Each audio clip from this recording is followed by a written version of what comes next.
다음 주에는 우리 목사 가정에서 특송을 하도록 할까 합니다.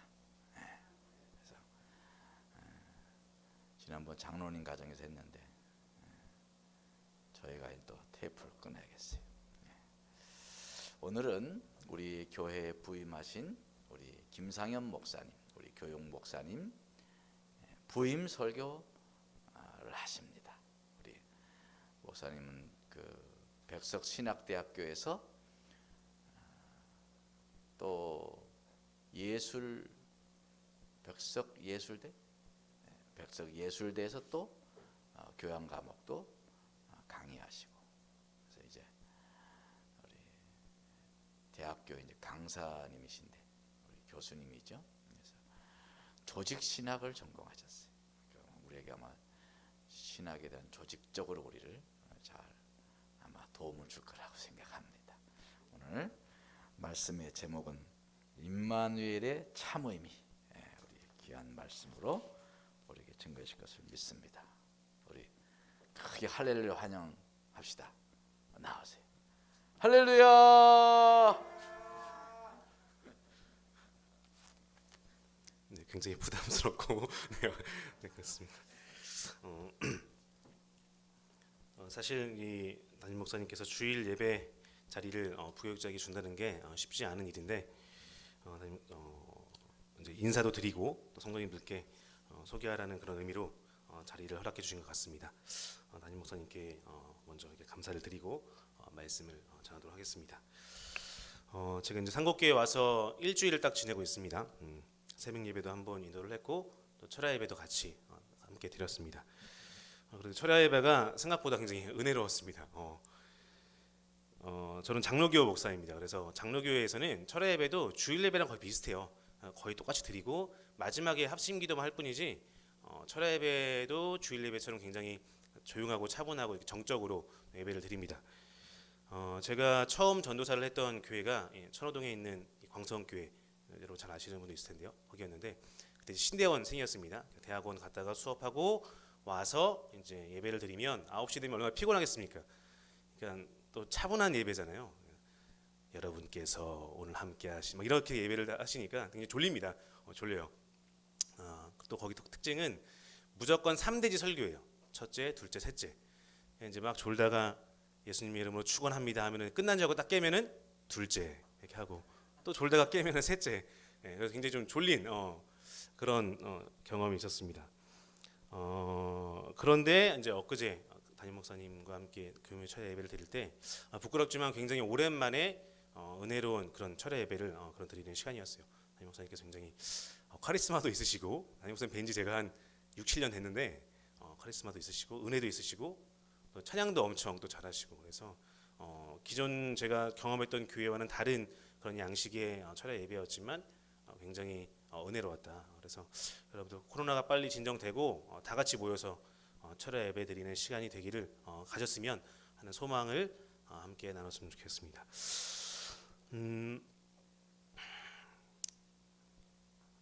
사실은 담임 목사님께서 처음에 저 오라고 하셨을 때 금요 예배, 금요 철야 찬양을 하라고 하셨는데 제가 잘 못한다고 했더니 씩 웃으시면서 그래? 괜찮아, 내가 잘하니까 라고 하셨는데 왜 그러신지 아시겠어요. 진짜 잘하시더라고요. 네. 그랬던 일화가 있습니다. 네, 여러분. 그래서 굉장히 좀 오랜만에 기도도 열심히 크게 하고 찬양도 같이 은혜롭게 불렀던 그런 시간이었어요. 다 같이 또 모여서 함께 그렇게 예배 드릴 날을 우리 한번 소망해 보았으면 좋겠습니다. 자, 여러분 상곡교회에서의 일주일 생활 소감을 마무리하고요. 오늘 말씀을 나누고자 합니다. 여러분 12월이 되면 교회에서는 보통 이렇게 예수님의 오심을 기념하면서 성탄절을 우리가 준비를 합니다.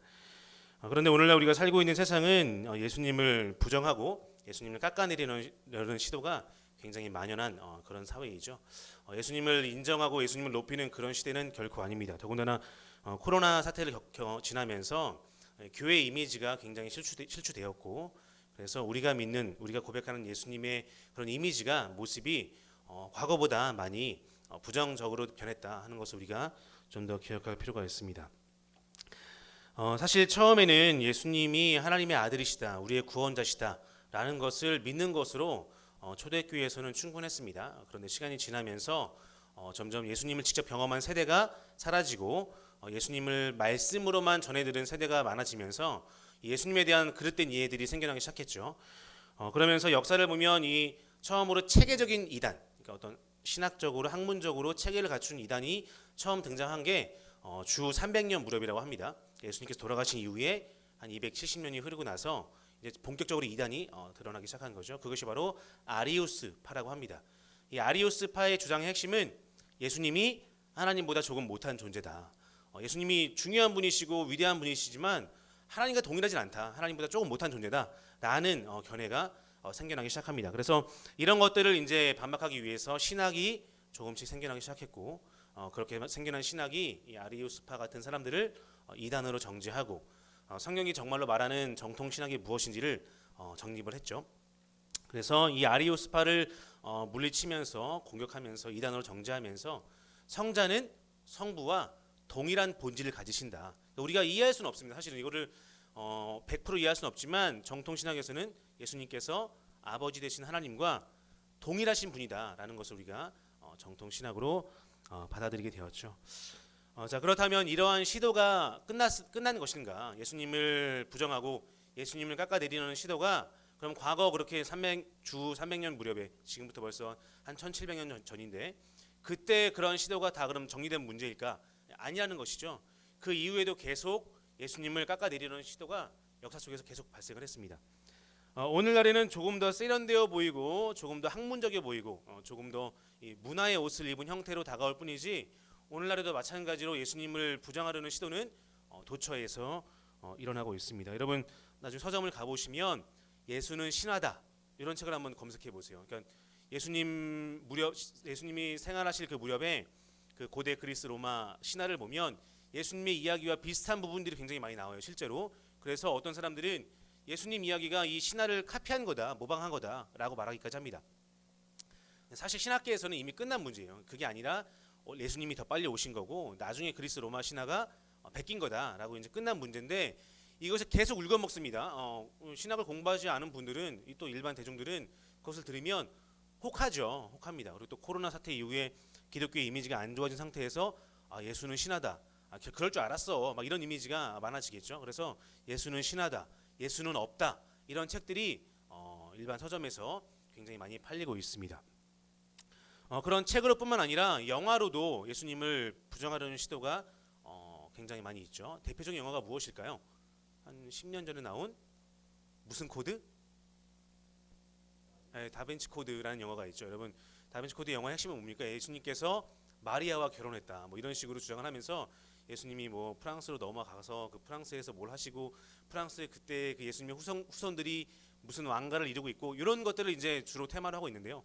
사실 이것도 우리가 굉장히 혹해 보이고 진짜 그런가 봐. 예수님이 뭐 그런 존재였나 봐라고 할 수 있겠지만 사실 이것은 초대교회 때부터 있었던 주장들이에요. 초대교회에는 영지주의라는 이름으로 중세에는 성배를 찾아서라는 운동의 이름으로 그것이 이제 21세기에 와서 다빈치 코드라는 그런 영화의 이름으로 계속 재탕이 되고 있습니다. 그런데 신학을 전공한 사람들은 그것이 이제 재탕되는 것이고 뭐 반복되는 문제임을 알지만 일반인들은 그렇지 않겠죠. 그래서 그런 영화가 나올 때마다 혹하고 예수님이 신화를 모방한 건가?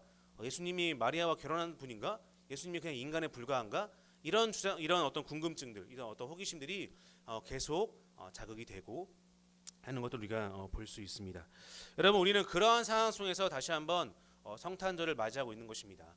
우리가 맞이하는 성탄절이 바로 이런 어떤 현대인들의 반대 속에서 어떤 반박 속에서 진행되고 있는 것이죠.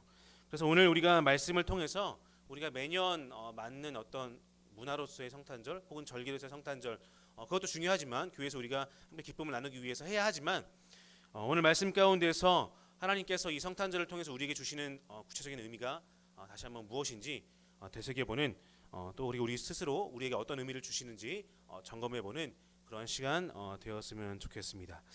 오늘 본문은 우리가 너무나도 잘 아는 본문이에요. 주님의 사자가 요셉의 꿈에 나타나서 마리아의 태중에 있는 예수라는 분이 어떤 존재인지를 설명해주고 있는 장면입니다.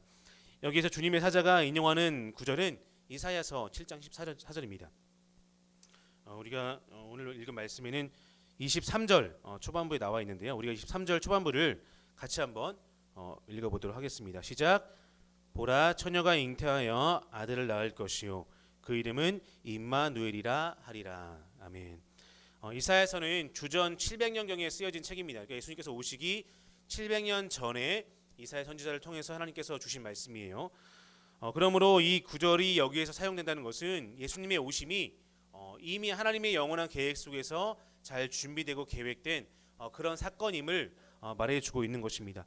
어쩌다 보니 어쩔 수 없이 예수님께서 이 땅에 오셨다가 아니라 이미 이스라엘 역사 가운데서 하나님께서는 예수님을 이 땅에 보내시고자 하는 그런 계획을 세우셨고 그 계획에 의해서 이 땅에 오셨다는 것을 이사야서를 통해서 요셉을 통해서 우리에게 말씀해 주고 있는 것입니다. 여러분, 예수 그리스도를 지우려는 이유, 그런 시도, 예수 그리스도를 반박하려는 시도가 헛된 것은 그것들이 계속 무너지고 반복되는 이유는 무엇입니까? 하나님께서는 이렇게 영원 가운데서 우리에게 예수 그리스도를 보내셨지만 인간은 시간에 종속된 존재이기 때문에 이 두 편의 싸움이 게임이 되지 않는 것이죠. 하나님께서 영원 가운데서 예수님을 보내셨고 인간은 시간이라는 어떤 제약 속에서 자꾸 예수님을 반박하려고 하기 때문에 이 인간의 시도는 계속 무너지고 반복되고 무너지고 반복되고 하지만 하나님의 이 계획, 영원하신 계획은 전혀 쓰러지지 않고 무너지지 않고 패하지 않고 계속 우리에게 예수 그리스도께서는 영원한 하나님의 계획 가운데 오셨다라는 진리를 우리에게 전해주고 있는 줄로 믿습니다. 여러분, 우리가 성탄절을 생각하면서 가장 먼저 머릿속에 염두에 둬야 할 것은 예수님의 오심이 그냥 어쩌다 생긴 일이 아니구나. 하나님께서 영원한 계획 가운데서 우리를 위해 뭔가를 위해 이 땅에 보내신 것이구나. 예수님이 그렇게 오셨구나 하는 사실을 먼저 우리 마음 가운데 품을 수 있는 저 여러분 되시기를 소원합니다.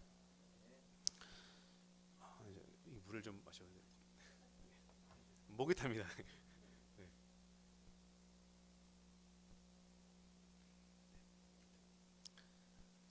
우리가 이 말씀을 통해서 한 가지 더 살펴볼 것은 예수님의 이름이 임마누엘이라 하는 점이에요. 그러니까 하나님께서 예수님을 아주 오래전부터 계획하셔가지고 우리에게 보내주셨는데 그 분의 이름이 임마누엘이다. 무슨 뜻입니까? 우리가 아주 잘 알고 있는 뜻이죠. 뒤에 친절하게 번역도 제시해 주세요. 하나님이 우리와 함께 하신다 하는 그런 의미입니다. 예수님께서 이 땅에 오신 목적은 예수님께서 우리의 구원을 위해 하실 어떤 일이 있었기 때문이죠. 그런데 더 중요한 것은 하나님께서 우리와 함께 하시고 싶어 하신다는 그 마음을 보여주기 위함이라는 거죠. 하나님께서 우리가 이미 함께 하셨고, 그렇죠? 이스라엘 역사 가운데서 이미 함께 하셨고, 우리가 어려울 때마다 우리를 도우셨는데 인간이 그걸 잘 깨닫지 못하자 하나님께서는 이제 가장 궁극적인 방법으로 내가 너희와 함께 있어 함을 보여주시기 위해서 예수님을 이 땅에 보내신 것이죠. 그러면서 이름을 임마누엘이라고 하셔서 내가 너희와 영원히 함께 있다, 내가 너희와 함께 있다 하는 것을 나타내 보이시는 것이에요. 따라서 예수님께서 이 땅에 오셨다는 것은 하나님께서 우리와 함께 하심을 보여주시기 위한 가장 궁극적인, 가장 확실한 그런 방법임을 우리가 염두에 둬야 할 것입니다. 예수님께서 이 땅에 오신 것 자체가 하나님의 마음을 표현하는 것이죠. 우리와 함께 하시고 싶어 하시는 하나님의 그 마음을 표현하시는 건데 더 중요한 것은 예수님의 이 오심이 어디를 향하느냐. 예수님이 오셔서 우리와 함께 하시면서 어디를 향하느냐. 여러분, 예수님이 결국 어디를 향하시죠? 십자가 죽음을 향하시는 것이죠. 하나님께서 예수님을 보내셔서 우리와 함께 하시겠다, 함께 하시고 싶어 하신다는 마음을 표현하셨지만 그 사건이, 그 예수님의 오심이 궁극적으로 향하는 것이 십자가 사건이라는 것을 우리가 좀 더 한 번 더 생각해 보아야 할 것입니다. 이것이 우리를 향한 하나님의 마음을 굉장히 잘 보여주는 사건이고 굉장히 하나님의 그 크신 마음을 우리에게 잘 나타내주는 그런 사건인데 사실 이것이 잘 이해는 되지 않습니다. 저도 사실은 결혼하기 전에는 이 구절이 아주 잘 이해되진 않았어요. 그래서 그냥 하나님 오셨나 보다, 하나님이 우리와 함께 하시기 위해서 예수님을 보내셨나 보다라는 정도로 이제 머리로 이해했지만 제가 이제 결혼해서 아이를 낳고 아이를 키우면서 이 하나님의 마음을 조금씩 더 이해를 하게 되었습니다. 여러분, 하나님께서 우리에게 하나님의 마음을 이해할 수 있는 수단을 몇 가지 주셨는데요. 대표적인 것이 두 가지가 아닌가 생각을 합니다. 첫 번째는 이 부부 관계인 것 같아요. 이 남편과 아내 사이에서의 이 관계를 통해서, 생활을 통해서 하나님의 마음을 조금씩 이해하도록 하시지 않나 생각을 합니다. 이 부부 관계로 하나님과 백성 사이를 표현한 대표적인 책이 있죠. 어떤 책이죠? 구약에서 아가서와 호세아서가 아닐까 생각을 합니다. 그렇죠? 하나님께서 이 남성과 여성, 이 남편과 아내 이런 유비 관계를 통해서 하나님과의 백성 사이의 관계를 이해하도록 하신 것이 아가서와 호세아서인 것 같아요.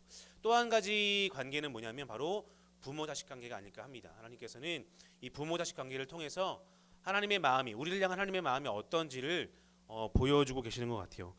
저도 오늘 이 말씀을 좀 더 잘 이해하게 된 것은 제가 아이를 키우면서였습니다. 얼마 전에 이제 제 아들이 이제 27개월인데요. 한참 막 뛰어다니고 남자아이라서 활동량이 장난이 아닙니다. 뛰어다니고 장난칠 때인데요. 이제 제가 이제 토요일 날 주일 사역 준비 때문에 아내가 이제 아이와 또 처제도 이제 아들 하나 있거든요. 처조카와 넷이서 공원을 놀러 갔다가 넘어진 거예요. 그래서 아내가 제가 놀랄까봐 먼저 문자를 보낸 겁니다. 이름이 김아셀이에요. 구약의 아셀 지파할 때 그 아셀입니다.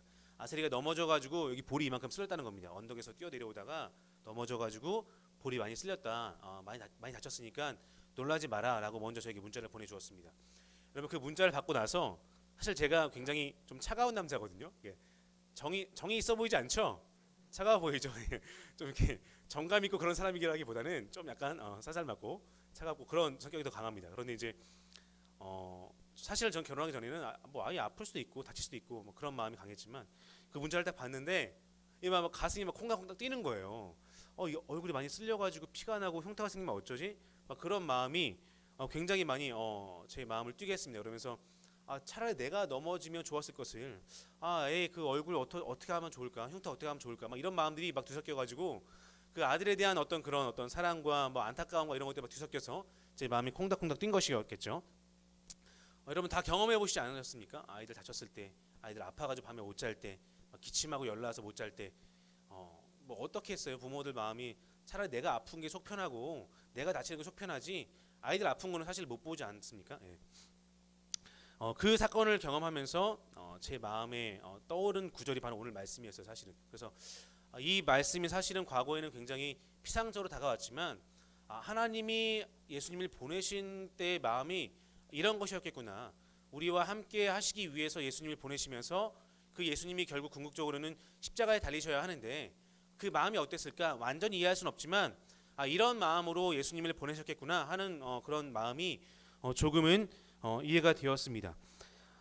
성부 하나님이 이 땅에 오셔서 십자가에 달리는 것보다 더 크고 위대한 일이 독생자 예수께서 이 땅에 오셔가지고 우리를 위해 이 땅에 오셔서 우리와 함께 하시다가 십자가에 달리시는 것 이것이라는 것을 조금 깨닫게 되었습니다. 과거에는 왜 하나님이 직접 오시면 되는데 왜 굳이 독생자 예수를 보내셨을까?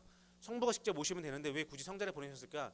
이게 이해가 안 됐는데 경험해 보니까 아들이 다치는 게 더 마음이 아픈 거예요. 차라리 내가 아픈 게 낫지 아들이 아프고 아들이 희생하는 게 하나님 편에서는 우리 부모 편에서는 훨씬 더 큰 일이라는 것입니다. 그런 의미에서 하나님께서는 임마누엘 예수님을 우리에게 보내시면서 내가 너희들과 함께하는 마음이 이렇게 크다. 너희들과 함께하고자 하는 마음이 이렇게 크다라는 것을 우리에게 보여주시는 줄로 믿습니다. 여러분 오늘 이 말씀을 우리가 읽으면서 성탄절을 기다리면서 하나님의 그 마음을 조금이라도 헤아릴 수 있는 저 여러분 되었으면 좋겠습니다. 우리와 함께 하시기 위해서 독생자 예수 그리스도를 보내시는 그 하나님의 마음이 얼마나 크신 것인지를 깨닫고 우리가 그것에 감사하며 기쁜 성탄절을 준비할 수 있는 저 여러분 되시기를 주님의 이름으로 축복합니다.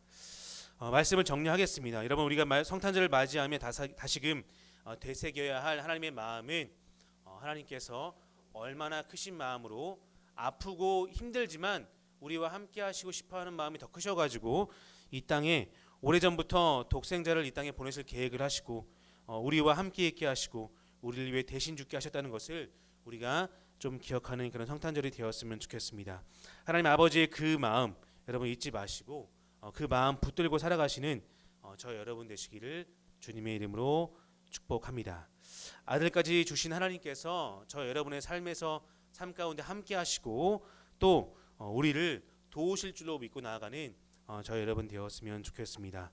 코로나로 더욱 어려워진 2020년 한 해를 마무리하고 또 성탄절을 앞둔 이 시점에 하나님의 이 마음을 다시 한번 되새기며 하나님을 더욱더 의지하는 우리 상곡교회 성도님들 다 되시기를 주님의 이름으로 축원드립니다. 기도하시겠습니다. 아버지 하나님, 임마누엘 하나님의 그 마음을 우리가 잊지 않게 하시고 우리와 함께 하시기 위해서 예수 그리스도를 이 땅에 보내신 하나님의 그 큰 사랑을 우리가 잊지 않게 하시고 그 큰 사랑 붙들고 성탄절을 맞이하며 주변 가족과 성도들과 기뻐할 수 있는 우리 모두가 되게 하여 주옵소서. 감사드리며 예수님의 이름으로 기도드립니다. 아멘.